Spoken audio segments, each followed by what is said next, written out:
একটা শিয়াল ভুল করে বনের রাজা সিংহের খাবার খেয়ে ফেললো। এরপরে বাপ রে বাপ, কোথায় আর যাবু।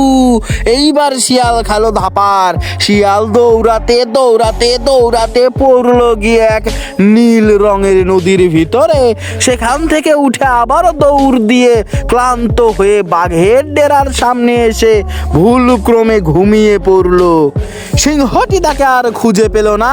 একটু পরে বাঘ মামা বের হয়ে দেখে, উরে বাবারে, এটা কে রে? এর গায়ের কালার এরকম নীল কালার কেন? এ বুঝি আমাদের থেকেও শক্তিশালী। তখন বাঘ মামা সিংহ এবং বানর বনের যত প্রাণী আসলো সবাইকে একত্রিত করে বলল, এখন থেকে এই আমাদের রাজা। শিয়াল তখন হঠাৎ ঘুম ভেঙে দেখলো সবাই তাকে রাজা মানতে শুরু করছে।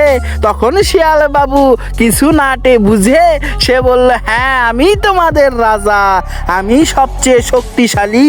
সে তখন রাজার পাট নেওয়া শুরু করলো। এভাবে কিছুদিন যাওয়ার পরে হঠাৎ একদিন বিদ্যুৎ চমক দিয়ে বৃষ্টি পড়লো। তখন অন্য অন্য বনের শিয়ালেরা হুক্কা হুয়া বলে ডাকতে শুরু করলো। শিয়াল তখন জাতি ভাইদের ডাক শুনে চুপ করে বসে না থেকে সেও হুক্কা হুয়া করে সবার সামনে ডাকে উঠলো। এরপরে বৃষ্টির পানিতে তার গায়ের রং ধুয়ে আসল রং বের হলো। তখন সিংহ এবং বাঘ বুঝতে পারলো এটা সেই শিয়াল। তারপরে সেই শিয়াল মামুকে আছড়ে মেরে ফেললো।